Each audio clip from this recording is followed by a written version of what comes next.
Party राजा हमारा है, party राजा हमारा है, हमारा है, हमारा है, पार्टी राजा हमारा है, हमारा है, हमारा है, पार्टी राजा हमारा है। सर ఏనాటి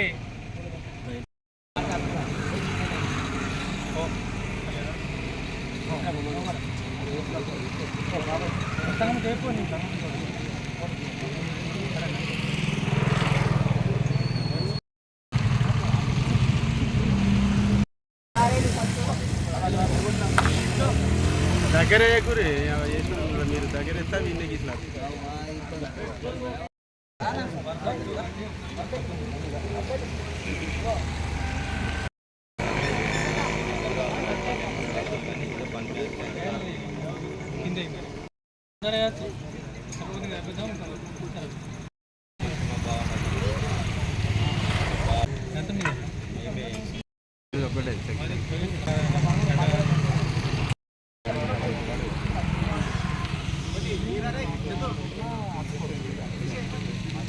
पार्टी राजा अमर है, हमारा है, हमारा है, पार्टी राजा गारी आशयाలను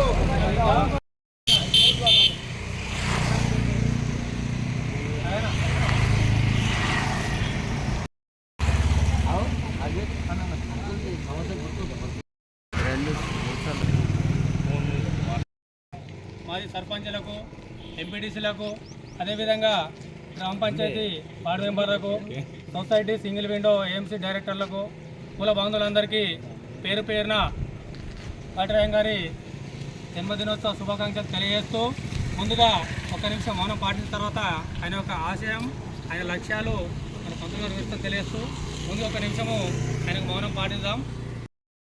పెద్దలు కీర్తిశేషులు పాటిరాజం గారి జయంతి సభను జరుపుకోవడం చాలా సంతోషకరం.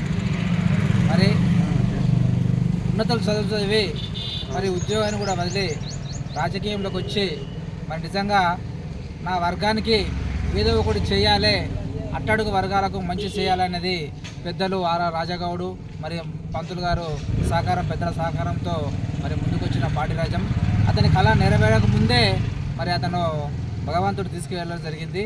ఏది ఏమైనా అతను చేసిన కొన్ని సేవలను కానీ అతని కళలు కానీ మనం నెరవేర్చాల్సిన అవసరము అతని అడుగుజాడల్లో కూడా మరి మనందరం కూడా ఆయన ఆశయాలను నిర్వర్తించాలని తెలియజేస్తూ మరి ప్రతి ఒక్కరం కూడా ఐక్యతగా ఉండి ముందుకెళ్లాలని మరి పాటిరాజం ఆశయాలను కొనసాగించాలని మరి ఇక్కడ పంతులు గారు ఉన్నారు, అతని సహకారంతో మనం ముందుకెళ్లాలని మరి కోరుకుంటూ మరి ఇక్కడ దీనిని పంతులకు చిన్న విన్నపం ఏంటంటే దీనిని గతంలో కూడా మేము పెట్టినప్పుడే గ్రామ పంచాయతీలో రికార్డు చేసి అధికారికంగా దీన్ని నిర్వహించాలని చెప్పడం జరిగింది.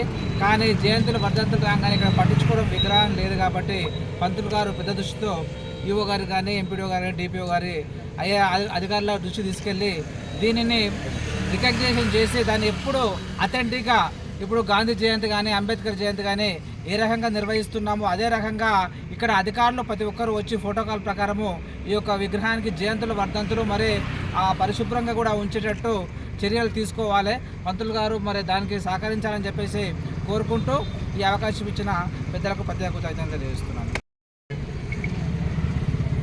అందరికీ నమస్కారం. కీర్తిశేషులు పాటిరాజం గారి జన్మదినోత్సవం సందర్భంగా వారికి నివాళులు అర్పించడానికి శ్రద్ధాంజలి ఘటించడానికి ఇక్కడికి వచ్చినటువంటి మన గంభీరపేటనే కాక వివిధ గ్రామాల నుంచి వచ్చినటువంటి మిత్రులు అందరికీ కూడా నమస్కారాలు. పాటిరాజం గారు నిజంగా కూడా ఈ ఊళ్ళో ఆయన ఒక ఎమ్మెల్యేగా ఉండి ఎమ్మెల్యేగా పోవడం మాత్రమే కాదు, ఆ తర్వాత రాష్ట్ర ప్రభుత్వంలో కూడా అనేకమైనటువంటి శాఖలను నిర్వహించి ఈ ఊరికి మరీ ముఖ్యంగా మన సిరిసిల్ల అప్పటి నేరల్ నియోజకవర్గమే కావచ్చు లేదా సిరిసిల్ల కావచ్చు అప్పటికి చాలా వెన్నుదన్నుగా ఉన్నటువంటి ఒక గొప్ప వ్యక్తి. ఒక సాధారణమైనటువంటి కుటుంబం లోపల పుట్టి గంభీరపేట అనేటువంటి కుగ్రామం నుంచి వెళ్ళి ఇక్కడ హైదరాబాద్ లోపల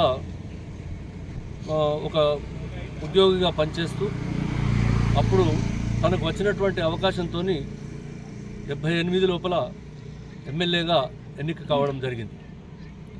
సరే ఏదో చాలామంది ఎన్నికైతారు, మేము కూడా అయినాం, ఇంకెవరో అయినా చాలామంది, నేను కూడా మాజీ శాసనసభ్యులుగా ఉన్నాం. కానీ అతను ఒక దళితుడిగా మాత్రమే కాకుండా ఒక గొప్ప విద్యాధికుడు.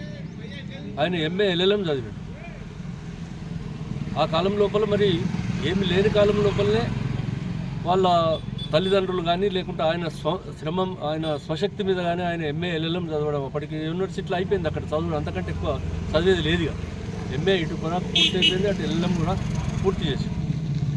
సో అటువంటి ఆయనకు ఉన్నటువంటి క్రెడిట్ ఏంటంటే ఆయన గొప్ప విద్యాధికుడు, బాగా చదువుకున్నవాడు. అందుకొరకు అతనికి ప్రభుత్వం లోపల మంత్రిగా పనిచేసేటువంటి అవకాశాలు వచ్చినాయి. ఎందుకంటే ఒక సాత్వికుడుగా, ప్రజల అభివృద్ధి కొరకు పాటుపడేటువంటి వ్యక్తిగా, రాష్ట్ర ప్రభుత్వం లోపల తనకున్నటువంటి పలుకుబడిని తన నియోజకవర్గానికి కావచ్చు, రాష్ట్రానికి కావచ్చు ఒక సమగ్రమైనటువంటి రీతి లోపల దీన్ని తీసుకుపోతున్నటువంటి ఉద్దేశంతో అప్పుడు మంత్రివర్గం లోపల ఆయన మంత్రిగా తీసుకోవడం జరిగింది. దాని తర్వాత మీకు అందరికీ తెలుసు, ఇక్కడ ఒక వ్యక్తి గంభీరపేట్ల ఒక మాజీ సర్పంచో, ఒక సర్పంచో, లేకుంటే నా అటువంటి వాళ్ళు ఎవరో ఉంటేనే ఏదో మనం అంతో ఇంతో పని చేసుకోగలుగుతాం.